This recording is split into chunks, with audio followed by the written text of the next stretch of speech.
ನೋಡಿ ಸರ್, ಇವತ್ತು ನಮ್ಮ ರಾಜ್ಯದ ಮುಖ್ಯಮಂತ್ರಿಗಳು ಸನ್ಮಾನ್ಯ ಸಿದ್ದರಾಮಯ್ಯ ಸಾಹೇಬರು ಇನ್ನೂ 5 ವರ್ಷ ಅಲ್ಲ, ಇನ್ನೂ 10 ವರ್ಷ ಅವರು ಮುಖ್ಯಮಂತ್ರಿ ಆಗಿರಬೇಕು ಅನ್ನೋದು ನಮ್ಮೆಲ್ಲರ ಒತ್ತಾಸೆ.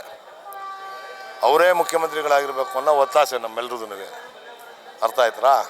ನಮ್ಮ ಪಕ್ಷನೇ ಸರ್ಕಾರ ರಚನೆ ಮಾಡಬೇಕು ಅಂತ ಅನ್ನೋದು. BJPಯವರು ಮತ್ತು JDSನವರು ಏನು ಮೂಢ ವಿಚಾರವನ್ನು ಎತ್ತುತ್ತಾ ಇದ್ದಾರೆ, ನೀವೆಲ್ಲರೂ ನಿನ್ನೆ ಮೊನ್ನೆ ನೋಡಿದ್ದೀರಾ ಅಂತ ಅನಿಸುತ್ತೆ. ಏನು ದಟ್ಟಗಳ್ಳಿಯಲ್ಲಿ 17 ಎಕರೆ ಇತ್ತಲ್ಲ,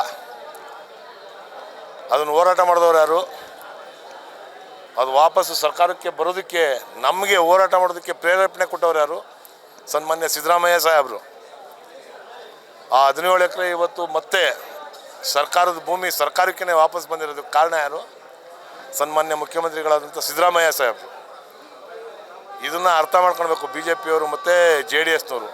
ಮೂಢ ವಿಚಾರದಲ್ಲಿ ಸನ್ಮಾನ್ಯ ಸಿದ್ದರಾಮಯ್ಯ ಸಾಹೇಬ್ರದ್ದು ಕಿಂಚಿತ್ತೂ ಒಂದು ಸಣ್ಣ ಪಾಯಿಂಟೂ ಇಲ್ಲ. ಅಲ್ಲಿ ಅವ್ರ ಬಗ್ಗೆ ಇಲ್ಲಸಲ್ಲದ ಆರೋಪಗಳನ್ನ ಇವರು ಮಾಡಬೇಕು ಅಂತ ಅನ್ನೋದು ಮಾಡ್ತಾ ಇದ್ದಾರೆ.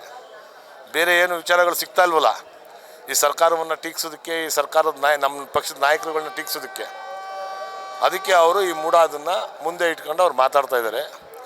ಅದರಲ್ಲಿ ಅವ್ರು ಸಕ್ಸೀಡ್ ಆಗೋಲ್ಲ. ಇವತ್ತೇನು 17 ಎಕರೆ, ನಾಳೆ ಪ್ರೆಸ್ ಮೀಟ್ ಕರೆದಿದ್ದೀನಿ.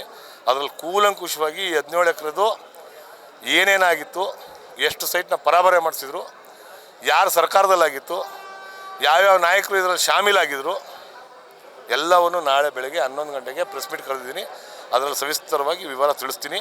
ಸಿದ್ದರಾಮಯ್ಯನವ್ರದ್ದು ಏನು ಪಾತ್ರ ಇದರಲ್ಲಿ, ಈ ಜಾಗ ವಾಪಸ್ ಬರೋದಕ್ಕೆ ಸಿದ್ದರಾಮಯ್ಯನವರು ಯಾವ ರೀತಿ ನಮಗೆ ಶಕ್ತಿ ಕೊಟ್ಟರು ಅಂತ ಅನ್ನೋದು ಎಲ್ಲವನ್ನು ಹೇಳ್ತೀನಿ ನಾಳೆ.